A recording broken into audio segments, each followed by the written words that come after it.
We're going to have to get a bigger place soon. All these talks, they are streamed live.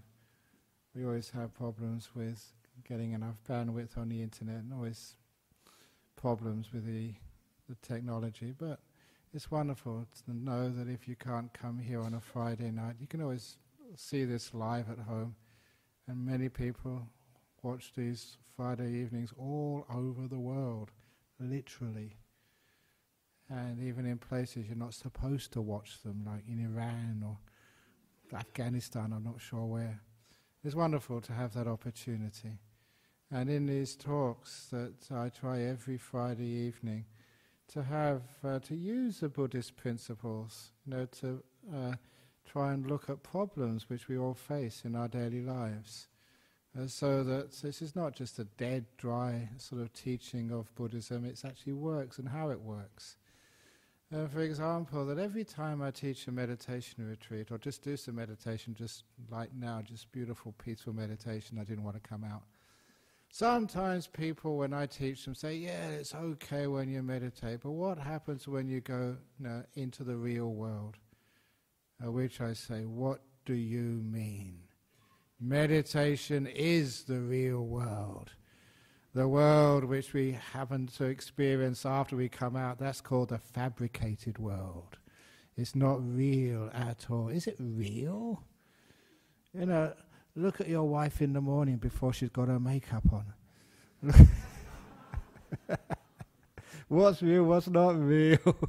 Look at you when you haven't brushed your hair and brushed your teeth and had a shower. What is real, what is not real? So I always call that world out there the fabricated world, and the reality is peace of mind, kindness, compassion. That's the reality. But I have to go out into the fabricated world again and deal with the problems of this world, because Buddhism is not just a religion which sits down there and does nothing. That's our home, that's our resource, that's our 0 point. We go out there to try and help people. There's this beautiful balance between compassion to yourself, which energizes you and gives you power, and then using that energy and that power, to go out and help other people who are not so fortunate. And so the reason why I wasn't here last week was because I was doing those sorts of things. I went to North Vietnam for a conference, and it was United Nations Day of Wesak celebration.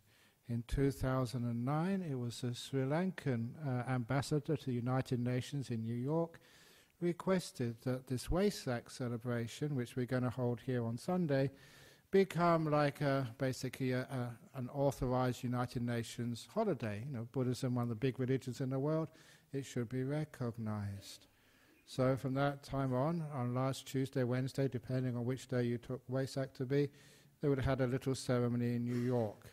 But also that one city every year holds a big conference. And I was interested in this year's conference because it's United Nations sponsored Day of Wesak, they wanted to have a conference on how Buddhism was dealing with the United Nations Millennium Development Goals, which many of you may have heard of, but I bet that most of you don't know what they are. This is 2000. United Nations said, okay, let's do something for the millennium. Let's actually, everybody, governments, big religions, organizations, let's do something like, primary education, healthcare, maternal health, sustainable development. And the one which I was interested in, because you may know me by my history in Buddhism, is the third United Nations Millennium Development Goal, which you all know, gender equity. And many of you may also know, if you saw the little program running on the TV screen there, and the latest news from the Buddhist Society of West Australia, just only very recently, was it a couple of weeks ago? We had another ordination of, we call them bhikkhunis, not bikinis, bhikkhunis. I say that word because sometimes we say another word, it reminds us actually what the real word is, and it's close. Well, not the same. of like women is full ordination, just like monks, just like in the time of the Buddha. Another 4 women, took full ordination as nuns, and this is maybe the only city in the world which has such a sort of equity in our leadership in Buddhism. So, when I saw there was going to be a conference in Vietnam on gender equity, I wrote a paper, and it was accepted. And that's where I was last Thursday, Friday, Saturday, over to Vietnam to present my paper to leading Buddhists. And as soon as I got there, the first day, a senior monk approached me and said, Ajahn Brahm, your paper has been banned.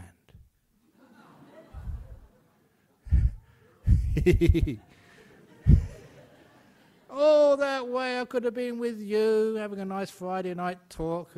I was not allowed to give my paper. And I'm saying that, so this goes around the world. Anyone in United Nations who listens to this, I think you should investigate that.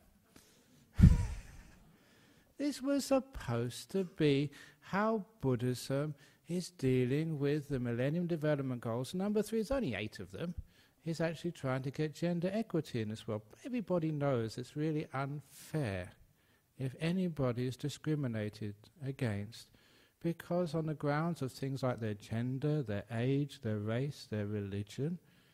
It's untenable, it's uncompassionate, it's just unwise, it's just unhelpful in our modern world. So that's what I did, and I tried to sort of push it along a little bit further. And so, but because, this is in Buddhism's own backyard, the gender equity issue is suppressed. So what do you do? Now that's what I go and do this and fight the battles. But what I'm trying to say now is, how does a Buddhist deal with something like that? When you can see like hypocrisy at some of the highest levels of your organization, an inability to even discuss the issues, and how do you actually deal with that? Now how we deal with that whenever there's a big problem like that, using Buddhist principles. And one of the biggest principles, which I hardly ever talk about, is patience. Because I know that sometimes some of these issues, they do take a long time to get to your goal. You have to be there for the long haul.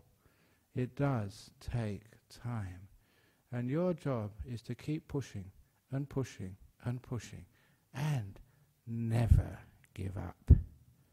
The problem is that sometimes we have this, because you're a Buddhist, you understand how this mind works, and also you understand how things happen. So you can use patience and Buddhist psychology basically to get your own way, sooner or later. First of all, the patience. This is something which I read in, of all things, The Chinese Art of War. It's the Chinese Art of War, they just use this little book, how to win battles. Okay, so life is sometimes a battle. It's only a euphemism that uses a military metaphor. But they said, never go in battle against an enemy who's more committed than you. It doesn't matter just how powerful you are. If the other side is not as committed as you, if they haven't got as much moral authority, as much ethical power as you, even though you may be weak in your numbers and weak sort of in your armaments, you're going to win in the end. It's the power of the ethics, the power of your commitment, the power of your determination to keep on going. And eventually, there's no force which can prevent that type of commitment. So as a Buddhist, in anything social issues, please never give up. If you're really committed to something, then eventually you're going to get to that goal. I remember that. Look at this center here. This is, I don't know if people remember, this is my tomorrow, Sunday, when we do our Wesak celebration, this will be the 32nd Wesak ceremony, which I've been to here in Perth. I've been a monk 40 years this year, 32 years in Perth, or 31 years, but I came just before Wesak. So this, and if any of you were here at that time, remember just a tiny little group we had, really tiny, just half a dozen people, that's all. And just the commitment to actually to work, my life's commitment to work building up these places and actually getting to where we're going. It's a huge journey. And that huge journey means you're never ever going to give up. You're always going to keep on going. And if you look at any successful people in this world, you find their level of commitment, their endurance, their patience. Eventually, you'll get to that goal. It has to be a worthwhile goal. When we do set goals, please make them worthwhile, not to be rich. That's not a worthwhile goal at all. Come on now. Just look at the rich people in the world. Is that what you want to be remembered for? The richest person in the cemetery? Is that really, what you want people to, to sort of remember you as the great, football star of whatever club you follow? Don't you want to actually do something in the world to help to make this world a better place? If anyone wants to know the meaning of meaning of one's life, that is to make this a better place for the people who are going to come after you, not a worse place. And how you do that, there's so many little battles to be won. But find one and commit to it and keep on going, and you get there. And just this organisation here is just a testament to just that commitment. Keep on going. In fact, even in the path of meditation, for those of you coming the first time, they keep telling me, I meditated, my mind was all over the place, so I can't meditate. What do you mean? That's the first meditation you've done. You don't going to get anywhere in life. You just think the first time you're going to get instant rewards. And something like meditation is going to be something that's going to build and build and build and build. And if this is what it's like now in your life, I don't know how long you've been here, imagine what it's like in another 5 years, 10 years, 20 years' time. And many other skills which you can develop in life, learning how to play the piano, learning how to play tennis. In the end of your life, you won't be able to do that. But at the end of your life, even when you're sort of geriatric, you'll always be able to meditate. That is something which you'll be able to do throughout your life to the very end. And that will give you the greatest gift of all, peace of mind in your later years, stillness at your death, and for those of you who believe in rebirth, a beautiful rebirth afterwards. And those of you who don't believe in rebirth, a beautiful rebirth afterwards.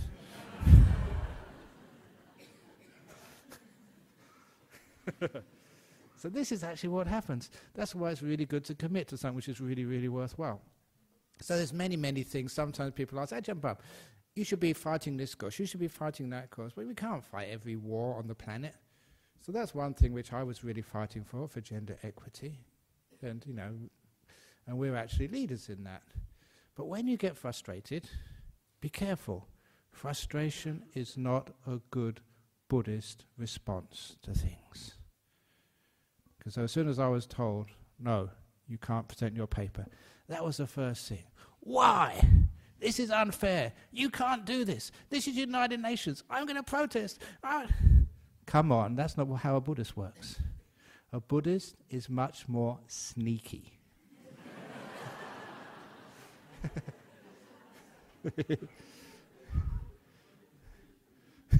So instead, we just sit there. Don't be frustrated. Because the frustration, it means you had expectations. It is the expectations we have to get our own way quickly, to achieve our goals, according to our agenda. All those expectations which we have in life are the cause of suffering. And the frustration, why isn't this happening? Come on, be real. How long have you lived in this world? People are they're hypocritical. They're egotistical. They have their own ideas and they will stick to them, quite doggedly for a long, long, long time. So one of the first things we learn as a Buddhist is to be realistic about the nature of the people we're dealing with. This is why I often say, if you want to be effective in life and want to have a happy life, lower your expectations. We have such high expectations of life. And because we have so high expectations of life, of people, of governments, of even monks and nuns, sometimes instead of actually being real, we look at those expectations, we get frustrated, and when we get frustrated we get angry, And basically the baby goes out with the bathwater. So when we lower our expectations, we are actually living within the realities and working within that, and that's where we become successful. We understand what we're dealing with.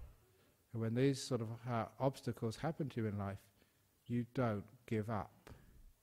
You expect that. You expect to have obstacles on your path to achieving what is good in life. You anticipate them, and you have strategies to deal, with what happens.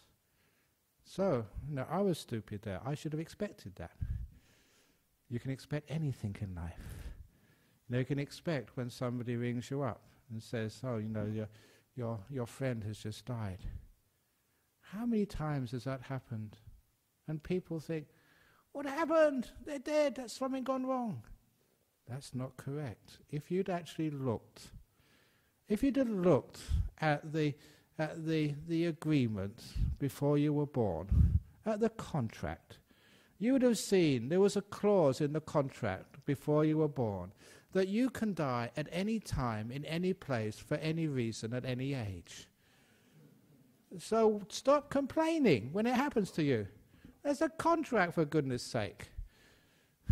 But somehow or other, that in our life we have what's called in Buddhism delusion. Instead of actually what's really real in life, you see it happen to everybody else. Sometimes we think that something has gone wrong. I'm just going off on a tangent here.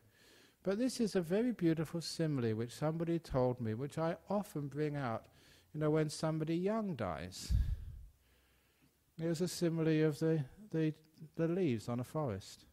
Because I remember this is a lot of the teachings of Buddhism or, the Dharma. They actually come from nature by observing real life. Because it's nature, real life, teaches us much more than any books do or any monk does or nun does. Go out there and see the world. I already mentioned one beautiful thing with nature. Crooked trees are the most beautiful. So if you have a crooked husband, he's gorgeous. If you've got a crooked nose, don't go and have surgery on it. It's wonderful. But this particular story from nature was a monk told me this story. And he was years and years and years ago, because I've been 40 years as a monk, used to hang out with his monks from 60 years as a monk. So this is 80, 90 years ago. And he was living in a jungle like most monks used to do, and just in a simple hut with a thatched roof, meditating, living a very simple, peaceful life, in a country in that time which was undeveloped. And unfortunately one evening there was a storm, and the storm was very, very violent, and trees were falling down, and he got concerned. It was only a thatched hut. If even a big branch fell on top of the roof, it would go straight through. And even if he wasn't killed instantly, that would be the best. If he was injured, broke a leg, no smartphones, no doctors within sort of 100 kilometers, in the jungle in those days. He would die slowly instead of dying fast. So it's really, really dangerous in a storm in the forest in a thatched hut. So he was meditating up all night, hearing all these big thumps and thuds of trees and branches being uprooted. But he survived, which is why he could tell me the story, obviously. And in the morning, he said, he got up, it was light, the storm had finished. He went out to see the damage, and he said a couple of trees had only just missed his hut. He was very lucky to be alive.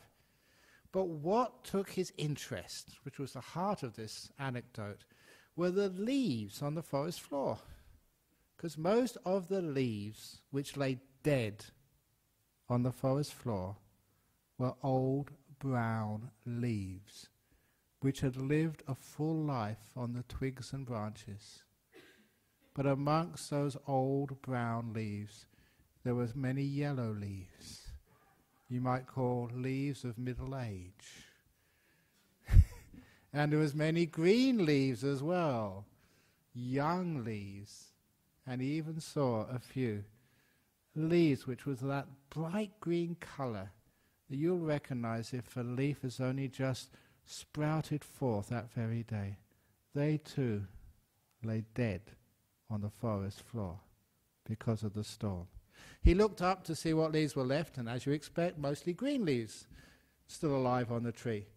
But even though young green leaves had been torn off and lay dead on the ground, there was still a few old curly brown leaves still clinging on, even though many green leaves had been torn off and lay dead. Do you understand the simile? Like the winds of a storm tear through a jungle, through a forest. They take mostly the old ones, a few middle-aged ones, some young ones, and a few babies as well. Just like the storms of disease and accidents, they take mostly the old ones.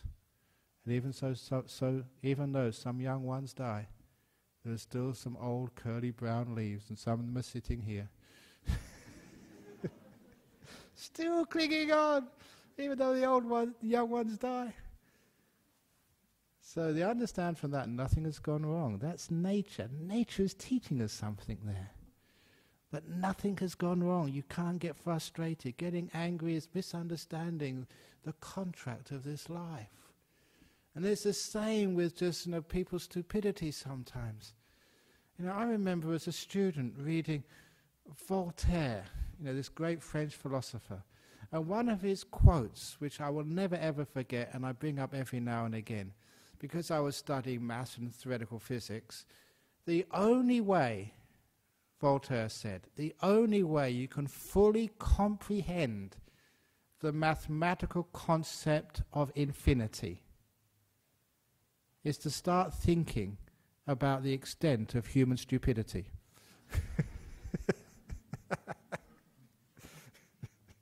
That's true. Sometimes I'm stupid, you're stupid. We all do stupid things from time to time, some more than others. If you really admit it and you're honest, I do stupid things. So because of that, we can expect these things. So when you're actually having a goal, even with some sort of great social goal, please, if you understand the nature of this world, you won't get frustrated. Frustrated just takes away, it sucks your energy. It sucks your ability to continue on that path. Because a lot of times, you see, from frustration, because we don't understand what we can get and what we can't get, our expectations need to be readjusted. We get frustrated. What's the next thing after frustration? Anger. And anger is a phenomena in Buddhism. We say it's never going to help. It's never going to work. Number one, anger really starts to suck away your energy. Anger just makes you do some stupid things you'll regret forever afterwards. Anger just takes away all of your moral authority as well. You're just this angry person. You've seen angry people. They really think they are right. They really think they need to do this. You need to be told. You need to be taught a lesson. Something needs to be done. In the end, the anger just ends up thwarting the main reason which you were acting in the first place. So I always, after anger, the next stage is, this is my theory. It'd be great if someone actually did some research on this. This is just my theory, just of observing the nature of the mind. First of all, you get frustrated, then you get angry, and then you get depressed. Much of depression in our modern world is because of frustration. And that anger is right inside of us. Angry at our partner, at life, ourselves. So angry, that sucks up so much of your mental energy, your life force, until you've got hardly anything left.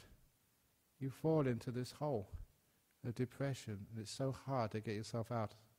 Be careful. That frustration, anger, and depression, you can see just how one leads to the other. And you know that depression is such a huge problem in our modern world. Many of you may have had depression. If you're aware enough, you can actually see where it came from. So angry, you just give up. Now that is never going to get you anywhere in this world.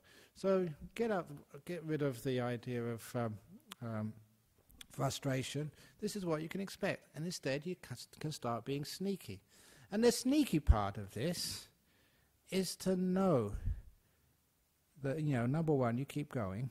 If you keep going, eventually you must win. You keep going, try and get your word in other ways. And it doesn't really matter, because once there is a good idea and people see it, then of course it's going to get traction.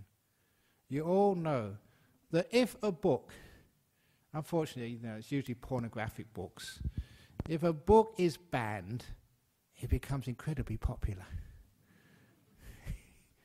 So I thank that committee of the United Nations International Day of Vesak for banning my talk, because that gave it far more power. More people will read about it. You can actually see it on the internet now. So that's being sneaky. Say, thank you so much for banning my book. Now, or my son, whatever, it'll become a bestseller. So when it does get bad, instead of getting frustrated, you can actually see something positive, in what happens. You don't always have to sort of see the negative side of it. And I've done this so often, the power of positive thinking. Shit becomes fertilizer for the mango tree. Whatever happens, you can always make use of it. And that's something which I have learned so often, whatever happens to you in Buddhism. For example, we had this beautiful Vesak ceremony here run by the nuns, like a meditation day on Wednesday. We had the full moon on Tuesday, a whole meditation day on Wednesday. I don't know how many of you came for that. Apparently it was very, very successful, except a thief came in and stole some money and some other stuff. Be careful. What was your reaction then? You're saying, oh, that's terrible. They came into a temple. No, it's wonderful. The whole purpose of having a temple is to give to people. To some people they need Dhamma, some people they just need a bit of kindness, some people need some money, so wonderful. And it's actually from one of the, not the nuns, but the nuns' attendants' bag. So, it's monastery money, so wonderful. Whoever gets that, may they be happy and well. Isn't that wonderful? That's another way of looking at it, for goodness sake. You've lost it anyway, you're not going to get it back. So why not turn that into something beautiful? When somebody came to me some years ago and they said that they had a burglar came into their house, I said, what do they steal? Oh, they steal all these expensive bottles of whiskey. I said, oh, thank the burglar. They stopped you breaking your precepts. Thank you, what a wonderful burglar that is. Can you please get the burglar's name? I can give them the addresses of many other people sitting here today. So we can relieve them of their alcohol as well. So some burglars are very good. So this is always the attitude. Whatever happens in life, you can always turn it into something beautiful. And people actually come on, Ajahn Brahmavamso. There are some really bad things which happen in life. Natural disasters. When I'm going to Korea on Monday, they say, I've got to really, really give some talks. It's a high profile, TV and everything. Please give some help, because in South Korea they are still really, really hurting. Big time hurting with that ferry disaster. The kids, hundreds of them who passed away unnecessarily. So how can you do that? Look, national disasters, whatever they are, they have benefits as well. The idea of bringing communities together, which always happens, you go through hell together, and then when you come out the other side, you have an understanding, a bonding, a relationship with the people you shared that pain with, which no one else can understand. You have some wisdom, hard gained, but you grow enormously from that. Say it's the fertilizer factor. Natural disasters can be used as to get negative, angry, upset, depressed, again angry at trying to blame somebody. All the time, look, you can't blame anybody. Everybody makes mistakes, and sometimes I feel very sad for the person who was on the bridge at that time, or they were captaining the aircraft, or the person who was so-called in charge, because in our modern society we're always playing a blame game. It's your fault, somebody's fault, I want somebody to blame. In that simile of the leaves on the tree, who was to blame for those young leaves dying? No one was to blame, it's nature. It's nature that there's volcanoes, there's earthquakes, there's tsunamis, there's disasters. because human beings are fallible. That could have been you on that bridge. And you know, you're not a perfect person. Sometimes you make mistakes. You get tired. Sometimes you're playing around and make the wrong choice. You know, I was just talking to someone actually. You know, I had a motorbike when I was young. Sometimes people have this stupid idea of a monk that I was born with a bald head and that I was always very wise and very kind and compassionate, never naughty, never done any evil thing. But I do remember when I had a motorbike, it's really dangerous things to drive. And I remember this experience, I really almost got into very, very bad trouble. I was just, under the speed limit, or just at the speed limit, down Notting Hill in London, on Notting Hill Road. It was this Notting Hill, it's going down a hill, a slope. It had been raining, so the road was wet. And there was a car in front of me, and some pedestrian stepped onto the pedestrian crossing, without really looking. And so the car in front of me slammed on the brakes, and I slammed on my brakes, and a motorbike started skidding. And I remember this moment. I had a choice of just crashing into the back of the car and don't know what damage it'd do to myself. I had enough sort of control to swerve around the car but not stop and just go through the pedestrian crossing without any control and maybe crashing into the pedestrian. One of those moments, you know what I did? Swerve around the car and take my chances. I just missed the pedestrian, thank goodness.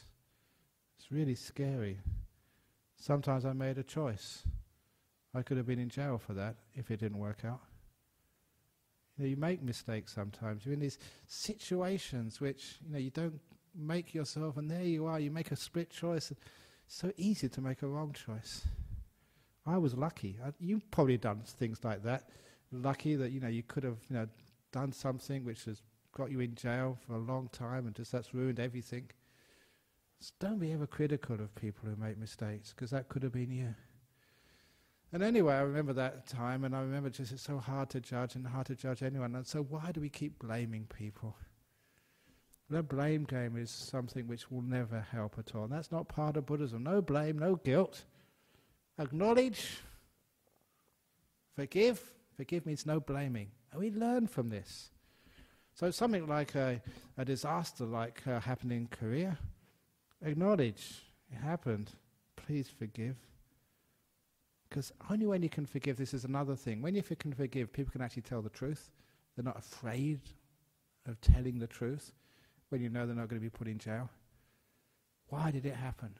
Instead of covering your ass, as they say, because nothing to cover, nothing's going to happen, you're going to actually just go and tell the truth.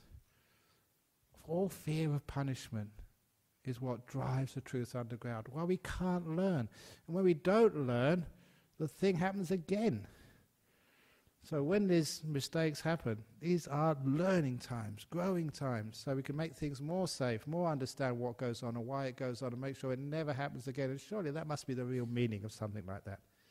So whenever I get frustrated or like that, I learn why.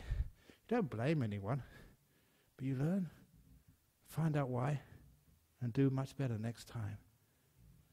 And anyway, I know that once things are out there, once the genie's out of the bottle, as they say, it can never be put back in again. That's one of the great things with the ordination of women over here. All those monks who try to stop me speaking, they may try and stop, but they can't stop what's happening on the ground. Something which was, and I say this because I'm embarrassed sometimes, Buddhism, real Buddhism, traditional Buddhism, I'm talking about traditional Buddhism, was so progressive. Gays, no problem at all. Gender equity, no problem. One of the big things the Buddha was on about, he failed, was caste in India. So you can't have caste. Why are you discriminating on one man against another man or woman just because they were born in this family or that family? That's one thing which he failed at. There's still caste system over in India. But my goodness, the Buddha really tried his best trying to stop that. So it was very progressive in those times.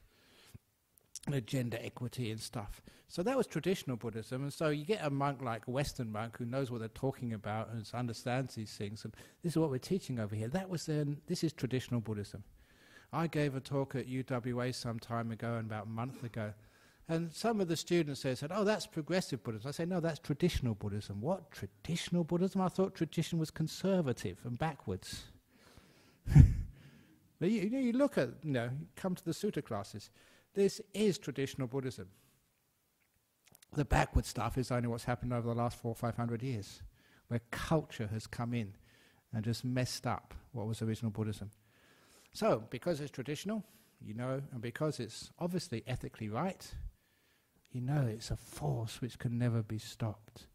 So you keep on going without getting angry. It's just like, the stories of people like Gandhi and Mandela. Always remember the Gandhi story.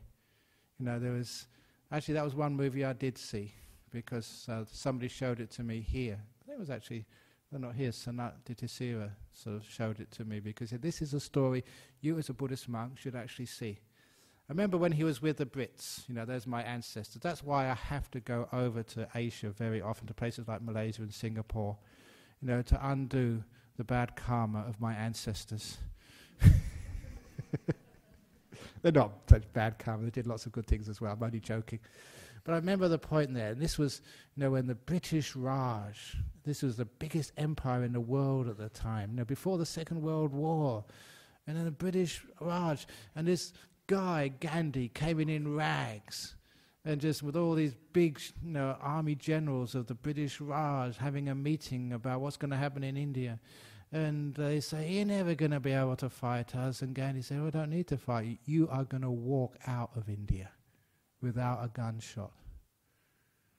And that just blew the Brits away. And that's actually what happened. It's brilliant that even though it was sort of like a cause which impossible to win by military force, by power, of arms, or authority, or hierarchies. The Brits owned all of those. But the ethical argument, the power of what's right, that was something which no one could resist. The power of the South African army could not stop a Nelson Mandela. The power of a good idea, something which is right, which must go forward. As long as you can follow that and trust in it without getting lost in frustration or anger, that's going to win in the end, as it does. And again, as Buddhists, we can be very, very patient. People who only think they live one life, they're going to get a lot done in 70, 80 years. But it's great being a Buddhist. We don't get it done this lifetime. There's always the next lifetime or the lifetime after that. Don't worry about things. Don't rush. Because we see a bigger picture. If we only, you see that as well. How many times you planted a tree, knowing you're never going to see that tree grow to maturity? But does that really stop you planting a tree? You plant a forest knowing that maybe 200, 300, 400 years it's going to come to maturity and balance, and generations after you, not even your grandchildren, your grandchildren's grandchildren, but generations after that are going to enjoy it, and it's worth doing. Sometimes we forget that big picture. Sometimes we don't commit to doing something and seeing its return. We give expecting something back in return.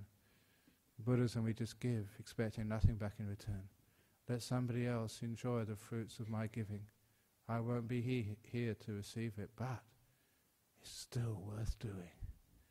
That type of attitude is something which is needed in our modern world. Not quick results, not results which you will see this year or next year or 10 years or 20 years or in this lifetime or even in your next lifetime. You just keep on going because it needs to be done. It's something which you feel is right. And this is the last thing I'm going to be talking about, the feeling that something is right and the feeling that something is wrong. I gave a talk last night at WACOS, West Australian Council of Social Services, And just mentioning about ethics. Has ethics got anything to do with religion? Has religion got anything to do with ethics? As this world becomes more secular, less people actually follow religion. Trouble is, they don't follow religion, but they follow their thoughts, and they follow what they're told, rather than following their hearts. Because there's something which is even more powerful than religion. It's where religions came from. Your heart, is something right, is something wrong? And for years, I've trusted this, more than anything I've read in any book. When there's a moral dilemma and somebody asks me, abortion, is that right or wrong? Euthanasia, right or wrong? What else is an issue in our world? Is it right or wrong? How does it feel inside? What's wrong with it?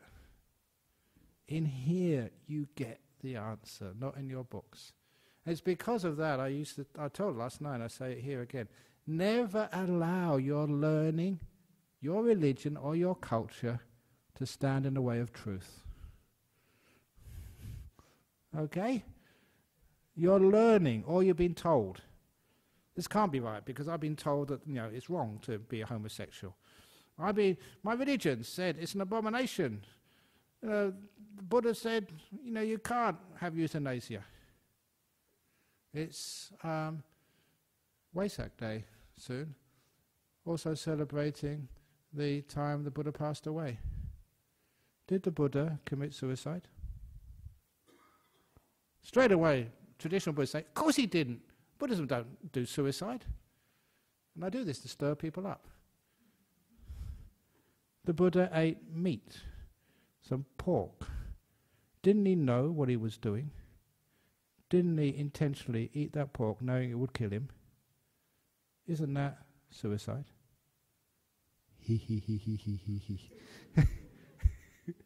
And I do that because sometimes even good Buddhists, we're not supposed to have dogma. We're really supposed to not just think for ourselves, see for ourselves. But still, a lot of times we are just so restricted by what we've learned, what we believe, what our culture says. Even like doctors. No, it says, I've been trained, you can't do this. But they know in their hearts what they should do.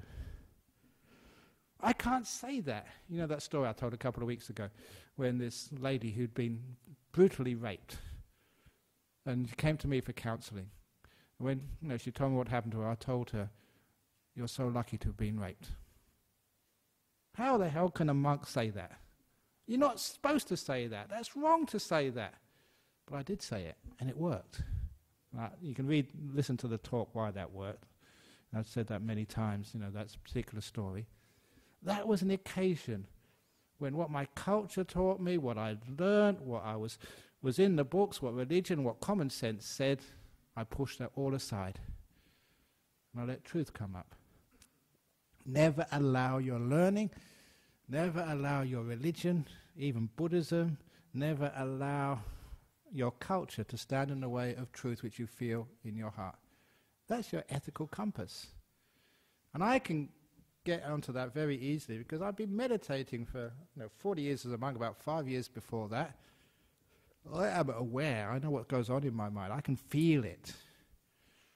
So please, you try and develop your awareness like that too. Really develop your mindfulness of your ethical compass rather than your thoughts and ideas. And then you'll know this is right. It needs to be done. Sometimes you don't know why it's right, but it is. Usually what happens, then I go back to the books, then I do research, and then I find out why it's right. I was right. It felt right. It smelled right. It was right. That is the ethical compass. Those are the things, which you can learn in a place like this. I'm not teaching what's right and wrong. No one can. All that Buddhism, coming to a place like this, can never do is teach you how to find out for yourself. That's why it's not a dogma. And it's not a faith. It's almost like a university, like a school, teaching people how to grow up, open up, learn, be aware, and find out what's in the human heart, what's right, what's wrong. You go in that path, you don't need to convince people. The idea's out there. It gets in like a worm into their hearts, and it just works its magic, and people understand. Things like gender equity, things like lowering consumption, things like learning how to deal with overconsumption, materialism, where money becomes more important than love and family and kindness and his happiness and all this other beautiful stuff in the world which we sacrifice just for an extra $1. All that stuff becomes so clear and so obvious. Not just a thought, but it becomes who you are. So this is how social activism in Buddhism actually happens. It becomes very, very powerful. It's part of being a human being. It's not just for your own happiness and peace. It has to be for the happiness and peace, as the Buddha said, of all sentient beings. May all sentient beings be happy and well. And you can't distinguish one being from another. You are me, I am you. Thank you for listening. Da da da. Very good. Okay, a nice, interesting, another talk. Buddhism applied. So, any questions about what I've just been saying today? Yeah. It's actually, because it was banned at the last minute, it's actually on United Nations Day of Vesak website. But actually, maybe we can put it on the Dharmaloka website. Good idea? Yes. Very good, okay, be on the website this weekend. Otherwise I'll sack somebody. It's a very simple little paper. Just, it started off, interestingly, when was it? About 1955. There was a woman, a black woman, on a bus in Montgomery, Alabama, sat on the prohibited section of the bus. Do you remember her name? Rosa Parks. She became a Buddhist. Did you know that? You see, why did she become a Buddhist? One of the reasons is because she probably did a little bit of research and realized that, that Buddhism doesn't have discrimination. And from that, I said, she risked a lot doing that. Going to jail, being beaten up. Taken to a cell and being very viciously beaten. I think she was, for doing something like that. But she stood up, took a chance. And that's what happened. The icon of the racial equality in the United States. I started with that. And I started, this is gender equality. You have to make sacrifices. And then I went on to the sacrifice, a small sacrifice we made here when we first ordained bhikkhunis. And then I went on to academic legalities, basically putting all the other monks and nuns on notice that there's nothing wrong with it legally. All those arguments you've said for years meant you can't have nuns in the Buddhist monastic order. You can see, from the text, from the Vinaya, from the legalities, there's no preventing of it. Legally, it's accepted. Scholars have done the work. There's no barriers except political. And then it's been well known, just quoting social studies, that when you give equity to women in any society, there's many other benefits, huge benefits, and other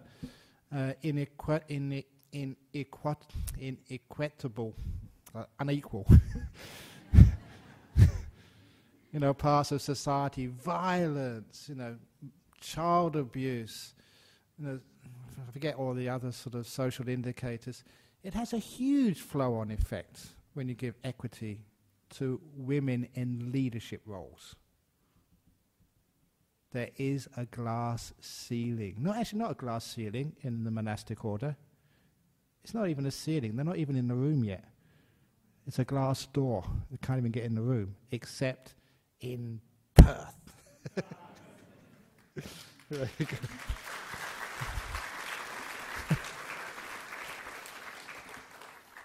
So you say things like that, and because I'm a monk and because I've got power. I've got power. I told a story to the nuns. Please, this is not blowing my own trumpet. This is just a fact, and it's good fun. It's why I can do these things. And it's actually just to show her just how powerful this Buddhist group is over here. I was sitting next to one monk. I told this story on a Wednesday night. Sitting next to one monk in this conference in Vietnam. He's a Vietnamese monk. And he turned around to me, as you do, and he asked me, where are you from? I said, I'm from Australia. He said, oh, really? Are you a disciple of Ajahn Brahm?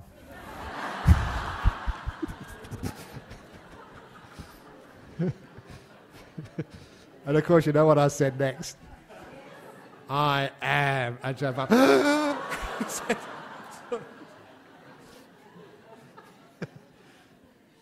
Because these people, they listen to the Friday night talks. It's on the internet. People, whether it's in Bangladesh, they've Mukta here.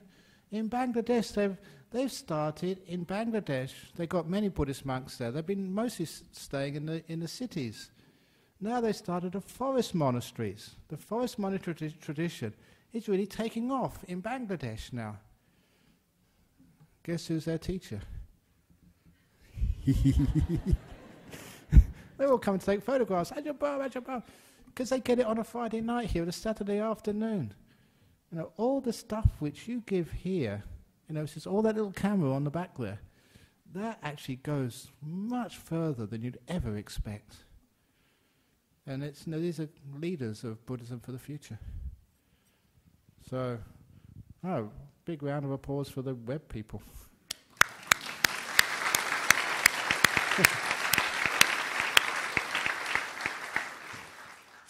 And if you come on a Sunday, we say we have this 3 refuges and 5 precepts. Actually becoming a Buddhist. Some people say, how do you become a Buddhist? Well, really it's in your heart. You become a Buddhist. You feel, yeah, I'm a Buddhist now. But sometimes, you want to affirm it. To your friends, family, it's like having a marriage. You want to say, this is the man, the girl I want to live with. Gay marriages are okay too. Just when the stupid government allows it, we'll do it here. So, please, I shouldn't say stupid government, but you know what I mean. So this is the way we affirm that we're a Buddhist. And there's so many people listen on a Friday night here in so many different places in the world. We have this beautiful event tomorrow. Is it 3:15, Lucky? 4:30. Sunday, 4:30 on Sunday. There'll be people like in, say, London or Toronto or Columbia or something, getting up in the middle of the night, watching through that camera over here. And as we give the 3 refuges here, I do, Buddhang Saranang Gacchami, they will be in sort of Ecuador, saying Buddhang Saranang Gacchami, taking the 3 refuges and the 5 precepts for the first time. They are part of this organization. Throughout the whole world they do this. And I'm always amazed when they give me the list of these countries where people are taking these precepts from here. And it's really inspiring. Because this service here, the talks, the sutta classes, all the other stuff we provide here, is just far more powerful than you'd ever think. So it's an incredible, wonderful thing our Buddhist Society is doing. And trying to really help this world. So this is it. It's some of the momentum, which is going to sort of have a huge effect. Good. Okay. Any other question before we finish off? Yeah. Go on.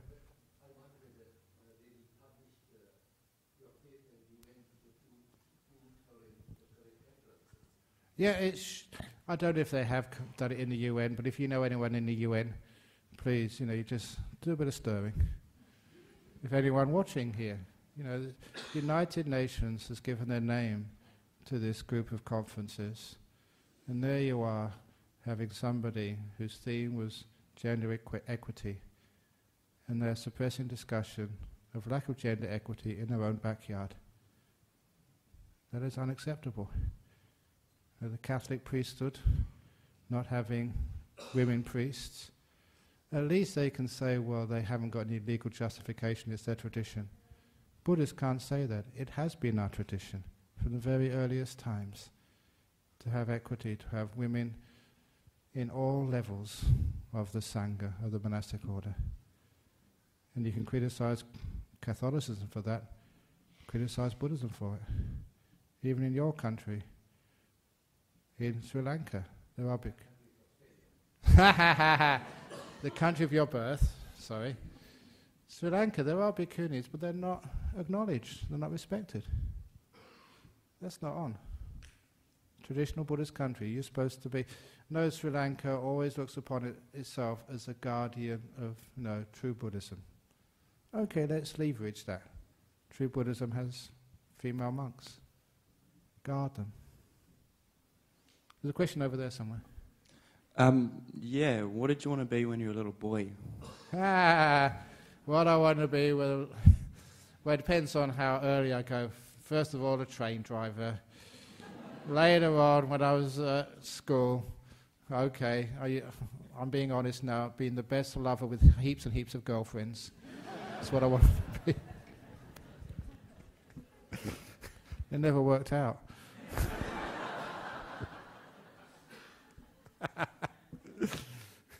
Very good. Okay. So anyway, we'll finish off now because it's almost 9 o'clock. So thanks again for listening, and hope to see many of you on Sunday. And we'll just pay respects to Buddhist Dharma and Sangha. If you want to know what we're doing, it's in the library. They've got some translation of what we do now. And if you want to stay behind to ask a few more questions, I'll be here for a while yet.